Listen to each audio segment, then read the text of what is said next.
Misha Talabo!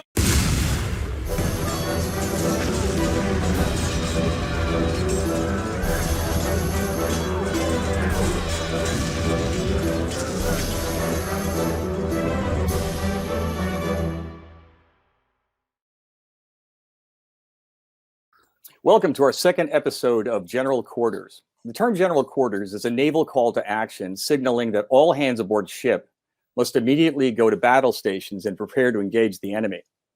The Lepanto Institute was named for the famous Christian naval victory over Muslim invaders in 1571.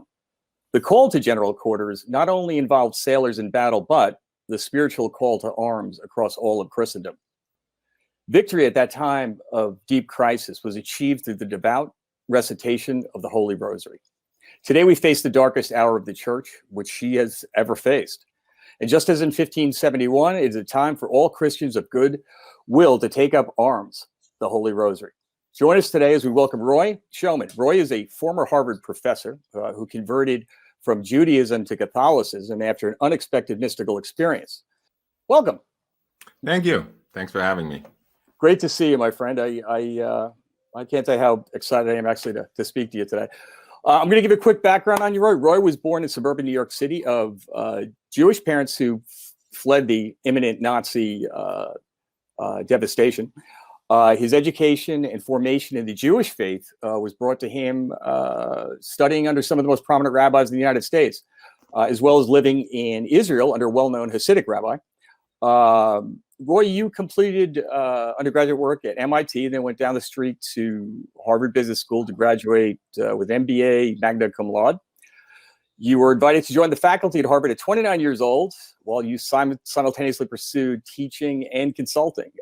You've authored two books, Salvation is from the Jews and Honey from the Rock, 16 Jews Find the Sweetness of Christ. I can testify you are a compelling speaker, as I've watched over 100 hours of you personally on YouTube. But Roy, I'd like to introduce you by saying first, in 1988, I believe it was, things sort of changed for you. I believe in the sand dunes of Cape Cod, if I'm not mistaken. Although just so I never get accused of telling a falsehood, it was 87. Ah, okay, got it. So, because there are people out there, especially with the internet, who are eager to jump contradictions to say that you're not telling the truth. But anyway, it was 87, and yes, I'm going to back up a little bit, give a little bit of a context for the event that you're describing. Sure. Which I had been recently appointed to the faculty of Harvard Business School as a marketing professor. I was at the age of 29, and that's actually, I fell at that point into the deepest despair of my life. Okay. Because growing up, I, felt there has to be real meaning and purpose to life, which I will come into when I'm older, and it will come from entering into knowing God, basically, and knowing God, loving God, serving God. Sure. But I lost my belief in God when I went to MIT, and under the pseudoscientific worldview that religion is just a superstition that men came up with until they had science to give them all the real explanations for everything. Mm-hmm. That's pseudoscientific. It's actually the opposite of science, because the heart of science is you look at the evidence, you look at the data, you form a theory that can explain the data. If it's successful, you can hold on to the theory. If it's unsuccessful, you better find another theory. And all of the evidence is actually against materialism, let's say. Yes. Because we have, never mind the evidence of life, which is another topic, which is in itself, by the way, evidence against materialism. But as Catholics, we have the Shroud of Turin, we have the Tomb of Guadalupe, we have the medical miracles at Lourdes. There's no shortage of physical, documented, verifiable evidence that contradicts materialism, and that in fact supports the truths of the Catholic faith. So it's not really a scientific view, but of course they think it's a scientific view.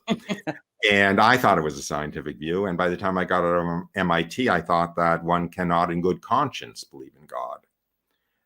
You have to kind of willfully reject rationality to believe in God. Yes. Maybe the Lepanto Institute will get into that business someday, maybe not. But anyway, so I basically was an atheist at that point. And but I still thought life would have some meaning, which I associated with, career or success or relationships or something like that. Sure. But at this point, I was more successful in a worldly sense than I ever expected to be, being a professor at Harvard Business School. Right. But life still had no meaning or purpose. But there was nothing more I could imagine might give my life meaning or purpose, because I was already more successful than I expected to be. Sure. So I actually fell into the deepest despair, really existential despair. There's nothing to look forward to. You just live 80 or 90 years, you die. There's no meaning or purpose or pattern to anything, and so forth. And it was in that despair, the only place I got consolation was walking alone in beautiful places of nature. So I took a couple of days off and I went to Cape Cod, and I stayed in a bed and breakfast, and I got up relatively early one morning and was walking in one of the nature preserves right behind the sand dunes where I had this experience. I just wanted to backfill a little bit. Sure. But you want me to go on with the experience? Yeah, if you could, and if I could just ask a quick question. I speak to I've always been very interested in religion, and particularly Judaism. And I have a friend of mine who's a rabbi, and we more argue about theological points all the time. But one of the things that he had told me about, and I wanted to address this very quickly, is that, tell me if this is correct, there's a collective prayer that comes from Judaism, in the sense that when we pray, we pray as a nation and as a group, whereas the focus on Catholicism is more of an individual relationship with God, if that's a fair statement. And what I wanted to ask you was, you seem to, and I must confess, I've seen you many speeches, over 100 hours. You seem to have longed for that personal relationship with God, very most of your life, from to your bar mitzvah and that kind of thing. And then, and as I said, in deference to the comments of my friend the rabbi, there was a real shift in terms of focus. Can you address that, and then also your experience down in the Cape? Sure. I don't know how many hours you have. You might be in for another 100 hours here. Let's bring you back, Roy. What the rabbi is saying is absolutely true, but I want to look at it from a Christian perspective. Sure. Which is, in fact, the relationship between God and mankind changed with the incarnation. We know that. Yes. And if you read the Old Testament, what the rabbi said is absolutely true.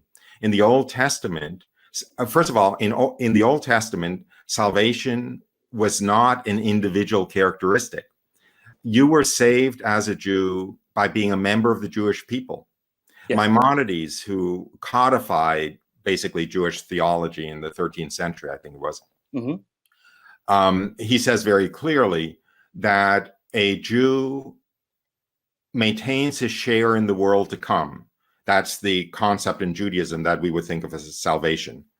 Yes. A Jew does not lose his share in the world to come, however many sins he commits. The only way he can lose his share in the world to come is by separating himself from the Jewish people. That's the only way you can lose your salvation. So what the rabbi said is correct, is absolutely true.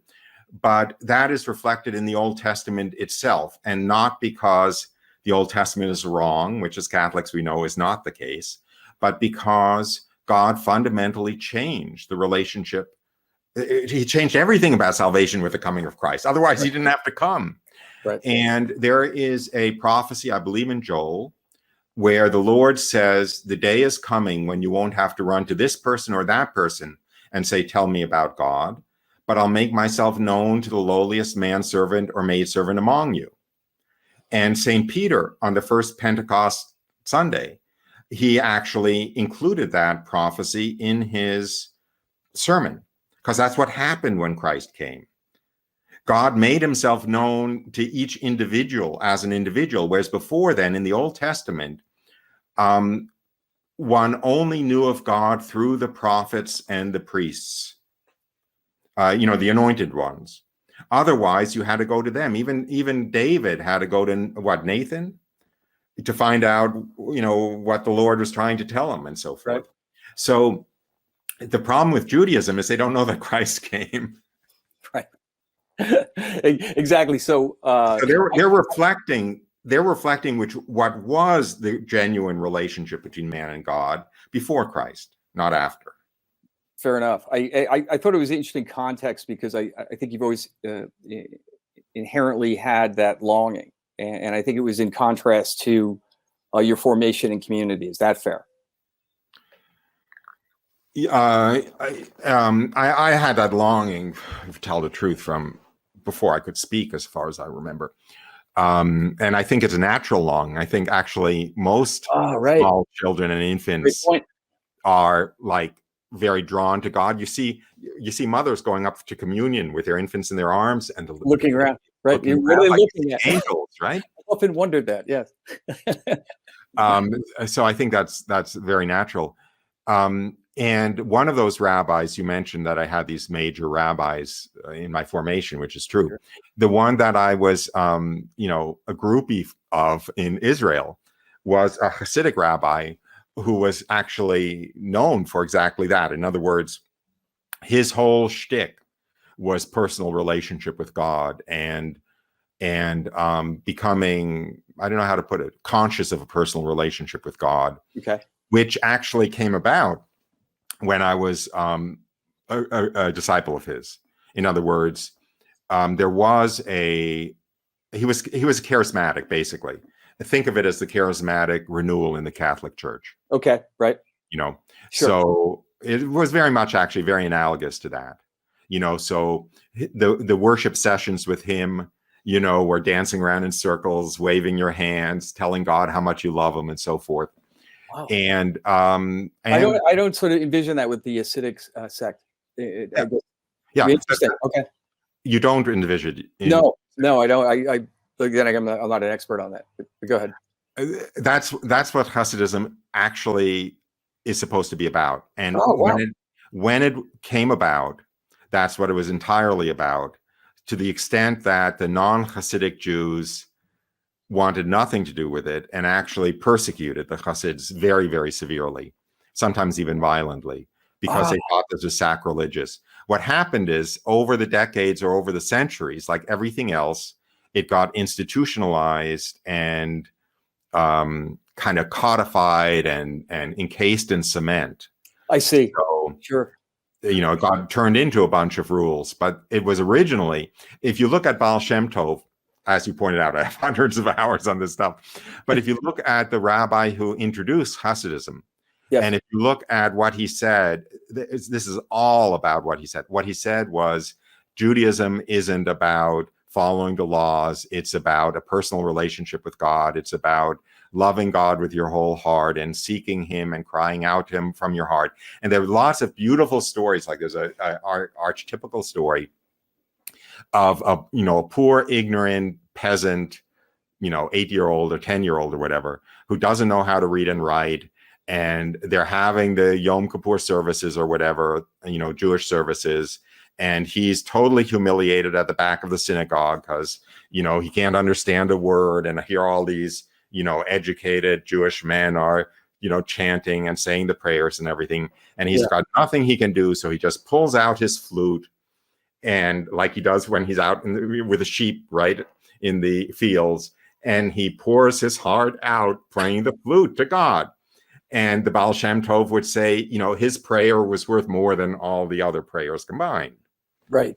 Okay, so if I could, Roy, just for our audience, the Hasidic sect, for those who may not know, they're the ones who tend to wear very large hats, coats, curls. They're very identifiable, right? Yeah. Right. Yeah. Okay.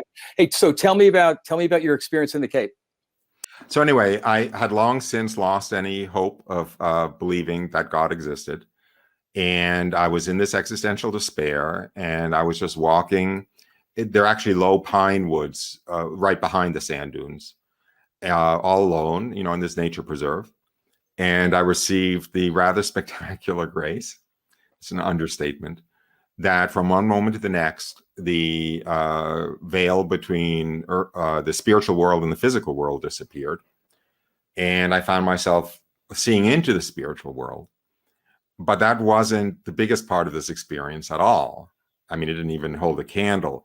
The biggest part of this experience was I found myself in a very intimate state of communion with God, a total awareness of his presence, but it was really more than that. It was actually like a mind meld.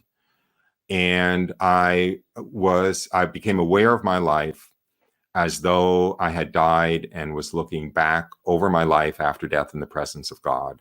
And I understood everything as though I was in that situation. So virtually instantaneously, I basically experienced my life as I would after death. And I saw that my two greatest regrets when I died would be, number one, all of the time and energy I had wasted worrying about not being loved, when every moment of my existence I was held in an ocean of love, greater than I ever imagined could exist, coming from this all-knowing, all-loving God. And the other great regret would be every hour I had wasted doing nothing of value in the eyes of heaven. I saw that it's all true. I saw that every action we take has a moral content, which is recorded for all eternity. And every time we take advantage of an opportunity to do something of value in the eyes of heaven, we will very literally be rewarded for it for all eternity. And every opportunity we let go by and don't take advantage of will be a lost opportunity for all eternity. I saw that here I had been living my life sort of looking in the rearview mirror, saying to myself, oh, if only that hadn't happened, then I would be happy today. Or if that hadn't happened, then I would be happy today. When nothing could be further from the truth, in the sense that absolutely everything that had ever happened to me had been the most perfect thing that could be arranged, coming from the hands of this all-knowing, all-loving God, not only including those things that had caused the most suffering, that I had thought of as the greatest catastrophes at the time, but especially those things that had caused the most suffering at the time. And of course, I saw that the meaning and purpose of my life, I was in such agony over my life having no meaning and purpose, whereas, again, nothing could be further from the truth, that the meaning and purpose of my life was, of course, to love, worship, and serve my Lord and God and Master, who was revealing himself to me, and work on my heavenly bank account. Because remember, I was a Harvard Business School marketing professor at the time. And everything is net present value and discounted cash flow and maximizing returns. And I saw how stupid I had been, because I had been putting all my time and energy into things that wouldn't do me any good, even 100 years later, once I was dead. Whereas I had the opportunity to be putting all my time and energy into things for which I would very literally be rewarded 100 million years from now. Still. Right. That's a pretty good ROI. Exactly. Exactly. Doesn't matter what the discount rate is. It's still good ROI. That is really so. If I tell, rather in your words, I was going to say I've heard some of this before, but you weren't exactly sure the nature of this divine being, were you? Well, I'm going to be a pedant. I was sure of the nature. I just wasn't sure of his identity. Much better way to put it. And there's a huge story. There is. I know more about his nature than most Catholics do from this experience. As a matter of fact, that's really true. As a matter of fact, if I could successfully preach anything, I would simply preach how personally God, the God who, my wife's a philosophy professor, the God who not only created everything that exists, but actually created existence. You have to be a philosopher to appreciate that. Where there's a distinction there. But actually, the God who created existence itself knew me and cared about me as though I was the only creature he had ever created, as though I was actually the reason he created everything that existed. And he not only had controlled everything that ever happened to me since my conception, frankly, but he arranged everything to be the most perfect thing. He knew how I felt at every moment, and he cared about how I felt at every moment, such that everything that made me happy made him happy, and everything that made me sad made him sad. And this is God, not only the God who, created all the plants and created life, not only the God who created the solar system, not only the God who created the universe and all matter in the universe, but not only the God who created, by the way, and this is worth thinking about, think of the laws of physics, think of the laws of chemistry, think of mathematics. I mean, all of that stuff. I mean, the ability of matter to exist at all, and all of the subatomic particles, and all of the atoms, and going into molecules, and so all of that came from him. But that wasn't enough. He also actually created contingent existence.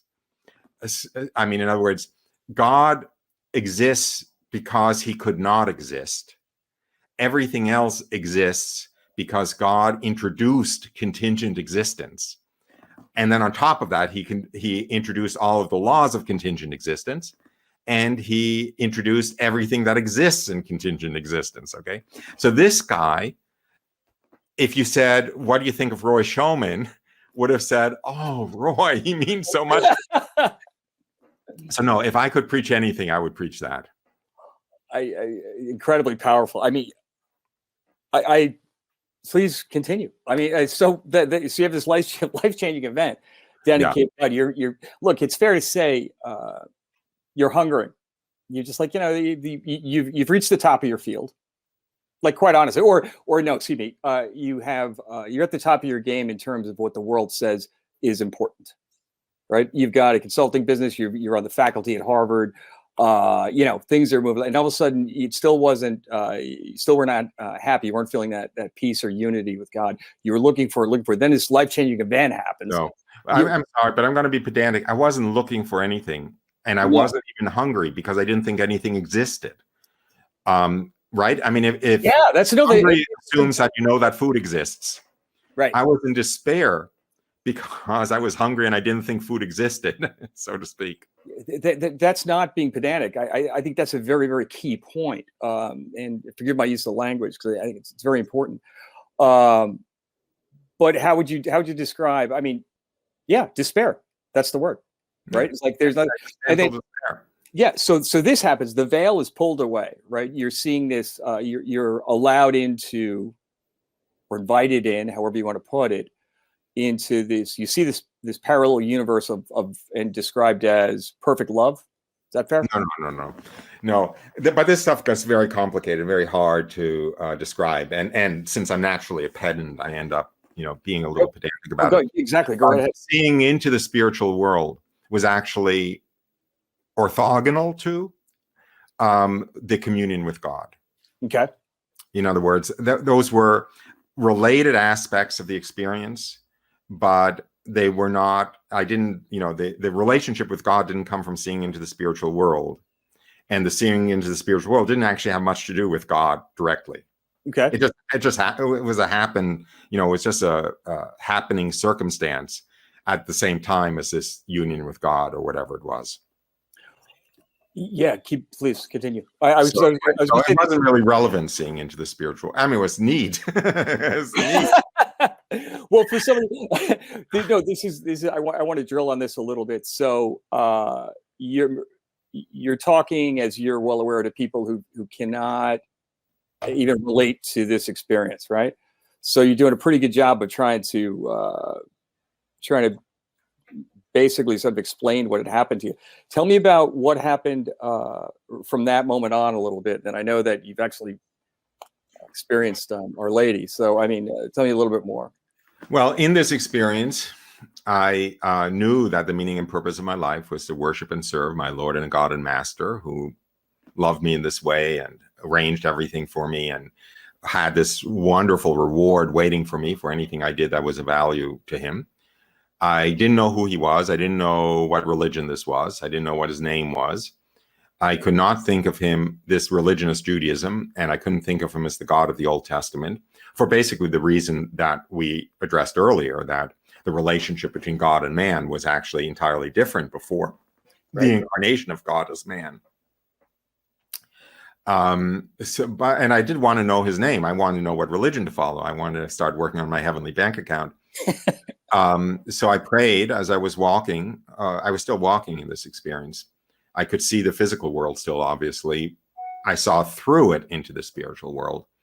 And the spiritual world was the real world, and the physical world was like almost transparent and very unreal. As a matter of fact, during the experience, I wasn't surprised that I could see into the spiritual world, actually. The only thing that I was surprised at was I could ever have not seen into it, because it was so much realer and more present than the physical world. And I could not imagine during this experience ever losing the ability to see into it. Because again, it was the reality. It was as though the physical world was, a very thin, painted silk scarf hanging over the real world, which was the spiritual world. And you could just see through it. It was almost like, I don't know. I mean, I don't want to sound Hindu. It wasn't that it was an illusion, but all of the causal force for everything in the physical world was coming from the spiritual world. All of the causality. So its existence actually was flowing from the spiritual world, and its true existence was in the spiritual world. And what we had was like a projection of that, which was the physical world. Wow. Now where I keep distracting myself, where was I? So I was walking along still, and I prayed, let me know your name so I know what religion to follow to worship and serve you properly. I don't mind if you're Buddha and I have to become a Buddhist. I don't mind if you're Krishna and I have to become a Hindu. I don't mind if you're Apollo and I have to become a Roman pagan, as long as you're not Christ and I have to become Christian. I really prayed that. I obviously wasn't ready to hear that it was Christ. And so he didn't reveal his name to me. But after that, I went home to Cambridge. I had lost all interest in teaching Harvard MBAs how to make a little more money. And all I wanted to do was, love and serve this God, but mostly work on my heavenly bank account. Conversion is not an instant process, even from this. So I did actually still view it quite greedily, selfishly. But anyway, that's not so bad, by the way. I mean, if you're going to be selfish, you should be selfish for heavenly things. Maybe it's better not to be selfish at all. But if you are going to be selfish for the right stuff. Jesus said that, right? He said the children of this world are wiser in their pursuits than the children of light are in their pursuits, right? Something very much like that in the gospel. Right. So anyway, you could at least be selfish for what matters. Right. But anyway, so I would pray every night before going to sleep to know the name of my Lord and God and Master who had revealed himself to me that day. And a year to the day after that first experience, I went to sleep. And I thought I was woken up and led to a room and left alone with the most beautiful young woman I could ever imagine. And I knew without being told that it was the Blessed Virgin Mary.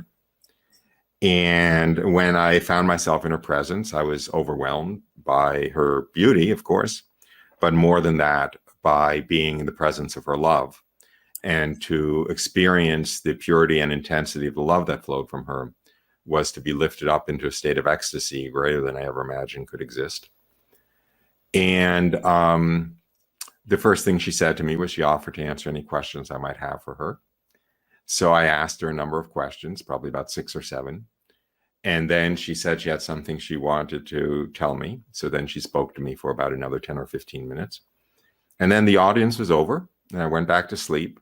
I now know that my body was asleep in bed throughout this experience. I did not know that at the time. And my memory represents it as though I had been awake. But now I realize that my body was asleep. But anyway, I went back to sleep. And the next morning when I woke up, I knew who the Blessed Virgin Mary was. I knew it had been Christ in that earlier experience. I was hopelessly in love with the Blessed Virgin Mary. And I knew I wanted to be as fully and completely a Christian as possible. I didn't know what that meant. I didn't know the difference between a Protestant and a Catholic. I had never looked at a New Testament, probably never touched a New Testament, actually. Mm-hmm. But I knew who the Blessed Virgin Mary was. So that led me, without too many detours, into the Catholic Church. Oh, so that was where did this occur, by the way? That was 1 year after the initial. I was still living in Cambridge, Massachusetts at the time. Right. And this was not to be your last interaction with Our Lady, correct? In other words, I said, next question. Yeah. It was certainly the last interaction with her in that category. Okay. Gotcha. Yeah, I just don't want to. So at that point, after you had, I don't know what to call it, audience with Our Lady, or she came to you, what did you do from there?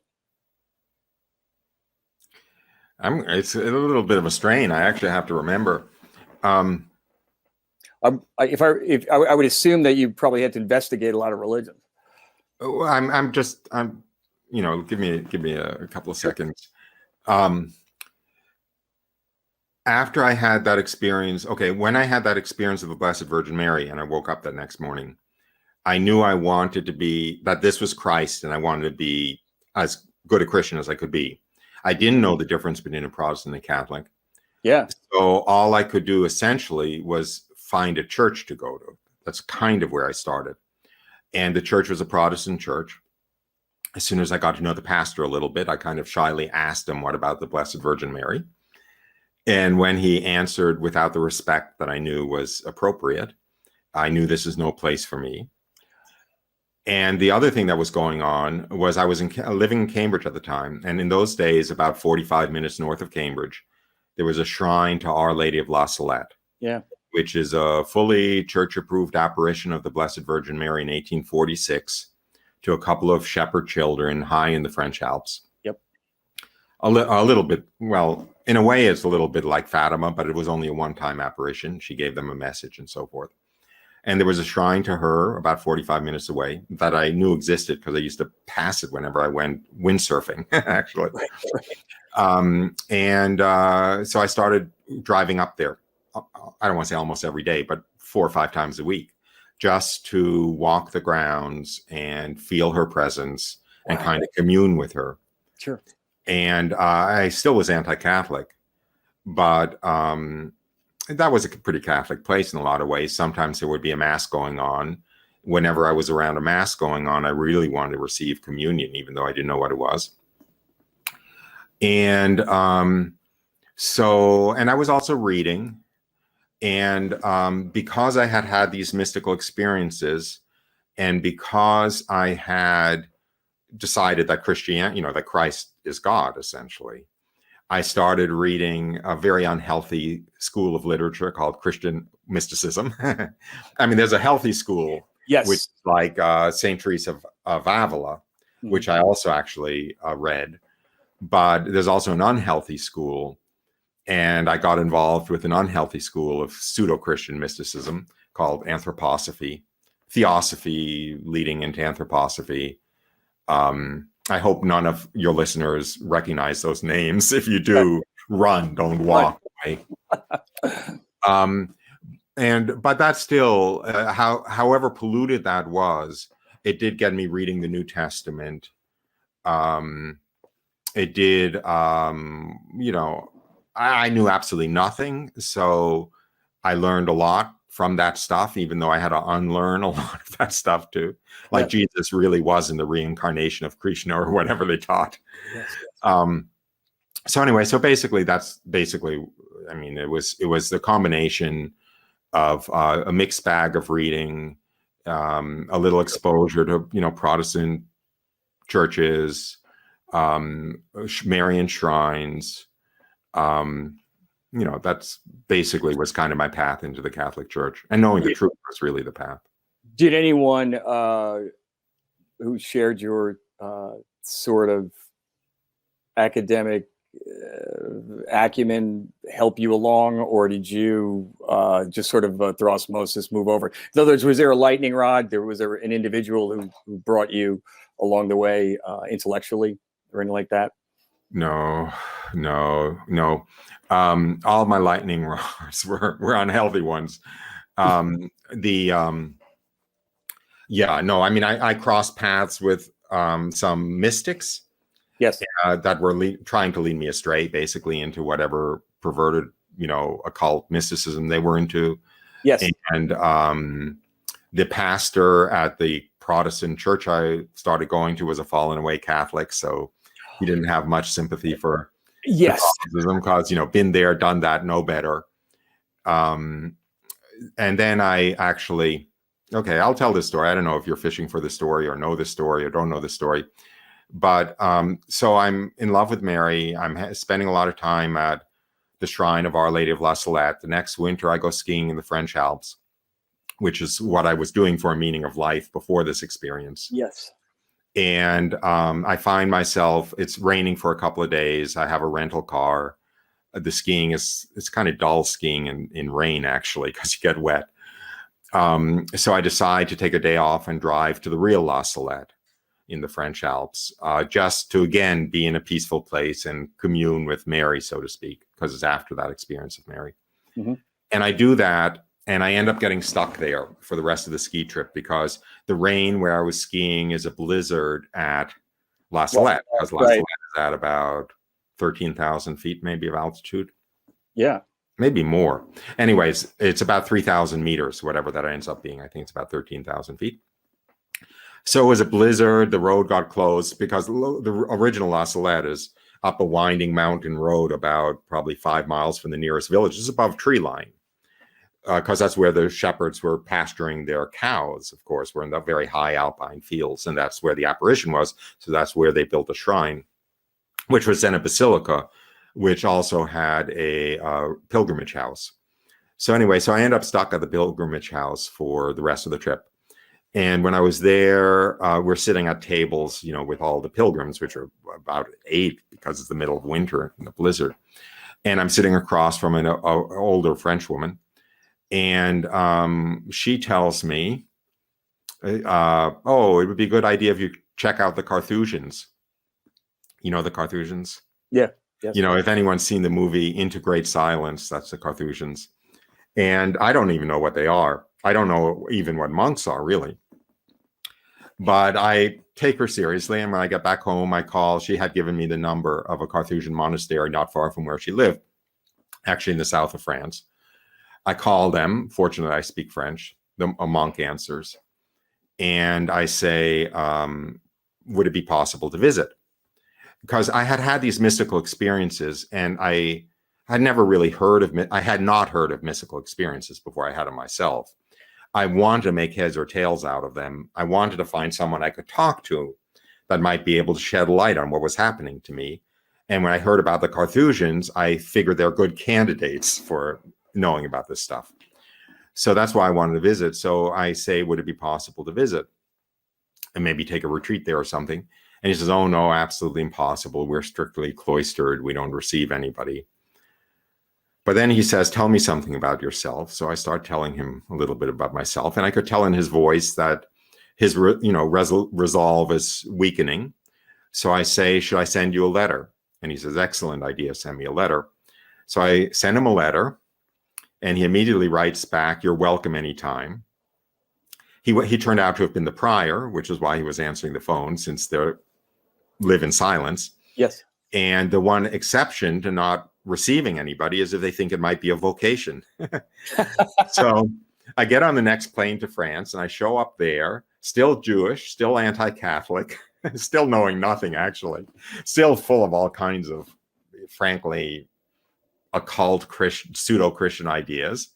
And I find myself in this Carthusian monastery, as what I found out later was, of course, they think I might be a vocation. And I would say that's where my genuine Catholic formation is not really the right word, because I was only there for about a week the first time. And I went back a couple of times, but I was never there for more than 2 weeks at a stretch. Okay. But my resolve against the Catholic Church dissolved on my very first visit there. Because, first of all, if anyone had told me that you have a bunch of these guys, mostly old men, they never sleep through the night, they eat one meal a day, they are allowed one shower a week, actually, a very penitential life. They actually scourge themselves. They sleep on a very hard bed. They live in solitary confinement. They're not allowed to talk to each other except like once a week during recreation in a very structured situation, actually, one-on-one. I would have expected a very rude food, by the way. and one meal a day, as I said. And they wake up every night. Basically, they sleep for about 3 hours. They get up from like midnight to 2 a.m. They chant matins in the chapel together, and they go back to sleep for about 3 hours and then get up again. Anyway, I would have expected them to be, bitter and angry and unhappy and miserable, dried up old men. And instead, they were like kindergartners sharing a secret joke, almost on the verge of giggles, filled with love and joy. And I knew that came from the presence of the Blessed Virgin Mary, and that the presence of the Blessed Virgin Mary is what filled their lives with that feminine love and presence, which gave them that joy. Beautiful. Yeah. And then I'm after a few nights sleeping through the night, I decided to join them in the chapel from like midnight to 3 a.m. So I start joining them, and I'm in this choir stall, with all these mostly old monks around me. It's all from whatever, the 16th century or something, incredibly beautiful. They're chanting the Psalms from these breviaries, which are parchment, illustrated parchment, like 3 feet wide, 2 monks to one of these beautiful old, breviaries. And I'm standing, actually, the prior, because he's the one who had invited me. I'm in the stall next to the prior, looking over his shoulder, at the same breviary as him. And they're spending every night of their lives for 2 hours awake in the middle of the night chanting these psalms. And what are they chanting? Oh, Jerusalem, should I ever forget you? Let my tongue cleave to the roof of my mouth. Oh, Zion, nowhere in the world is as most beautiful as you. And I look around at all these old monks and I say to myself, these guys are all wannabe Jews. And then one day I'm at my job, which is scything the grass in the orchard, with a scythe, which might have also come from the 16th century, big wooden handle and a steel blade. And by the way, you always have to sharpen them, right? So they give me a stone to sharpen it with, but you use water. And literally, to carry the water, it was a horn. It was a horn. How old is that? It couldn't be an aluminum canteen. It was actually, a horn on a leather strap around my shoulders. I can't picture that. Amazing. So I'm out there, in the orchard, scything the grass, like a 16th century peasant or something. And this, by the way, at the time, I was incredibly arrogant Harvard Business School professor. So they loved you. And this elderly monk shuffles out to me, because since they're not allowed to talk, they sometimes cheat. And he says, do you mind if I ask you a question? And I say, no, not at all. And then he says to me, well, then, if you don't mind me asking, you're not Catholic, are you? Because we noticed you weren't receiving communion. And I said, no, that's right. I'm not Catholic. And he says, well, then, if you don't mind me asking, what are you then? And I just pull myself up and say very arrogantly, I'm Jewish. And he says, oh, that's a relief. We were all afraid you were Protestant. So basically, you see the point. Basically, from that visit, I saw that that the real Catholic view of Judaism and Jews, which is as Pope, I never know which comes first, Saint or Pope, John Paul II said, right. The Jews are elder brothers in the faith. Yes. So that the genuine Catholic view of Jews and Judaism isn't the 18th century or 19th century anti-Semitism that I was very aware of. Right. But was, that they were actually the continuation of Judaism, and they owed the Catholic Church to Judaism, so to speak. And I saw that from, of course, in the chapel. Mm-hmm. And I also saw that from this monk, because it's like, the Jews just haven't received the gift of faith yet, whereas the Protestants had it and turned away from it. But the biggest part of this was that I understood when I left, it's as though the Blessed Virgin Mary is the animating spirit of the Catholic Church, and the Catholic Church is the institutional structure around the Blessed Virgin Mary. And so my love for the Blessed Virgin Mary became a love for the Catholic Church. You can't say it better than that. Fast forward, ever since all of these experiences, as we kind of discussed your ROI, return on investment, it's been pretty good. Yeah, you do this full time, and in other words, you do this full time. I've seen your YouTube channel, that kind of thing. If you had, can you tell me a little bit about your devotion at this point, after having experienced what you did to, like, for example, Marian devotions like the Rosary? Is this inadequate? My devotion is grossly inadequate. My Marian devotion is grossly inadequate. My belief in Mary is grossly inadequate, despite that experience. My belief in her love for me, my experience of her, or intellectual experience of her in prayer. In other words, my consciousness of her, my awareness of her in prayer is grossly inadequate.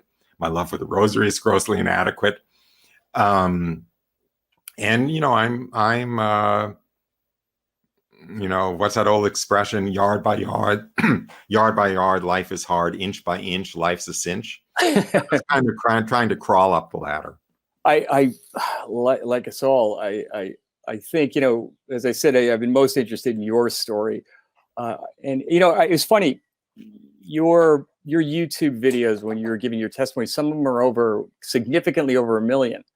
And I'm sure you know this. And when at first someone had shown me this, and there's a couple things I came across. Number one is genuinely authentic. I was like, well, this really happened. I mean, this guy really had this experience. But number two is your testimonies. It's very helpful, and as a cradle Catholics, and having like listened to you so many hours, it's like we had it. It was given to us, like right from birth. And I think sometimes we forget about that. And someone like yourself who comes along and, clearly came from a Jewish background. And you point this out earlier. There is the anti-Semitism, which was very real. And I think you even alluded to that a few times. Our entire roots are Judaism. I mean, when the church first started, it was trying to determine if one had to be Jew or not. I mean, all of whether it be the rituals, it all comes from we're intrinsically related. But your story in general, it's really really just very, very powerful. Thanks. If you allow me to be a pedant, because it's a topic of great interest to me. Yeah. No, our rituals don't come from Judaism. Jewish rituals are prefigurements of the truth of the Catholic Church.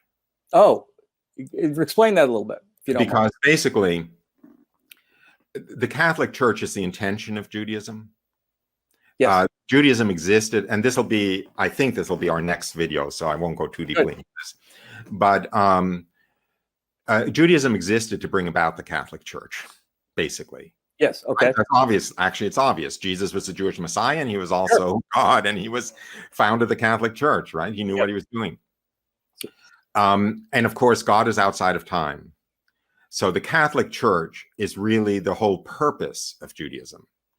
And if the purpose was going to come about only 2,000 years after Judaism was introduced, Judaism would be heavily salted with prefigurements of the realization of the promise, which is the Catholic Church. Much better way to put it. I know. That's why I do it. Yeah, thank you for that. No, really, that's really powerful.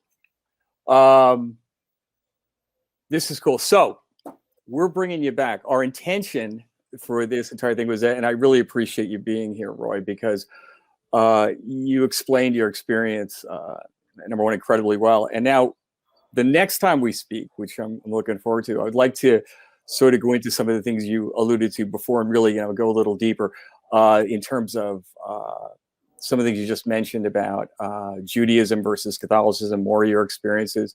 And let's take it from there. So we're gonna sign off. And Mr.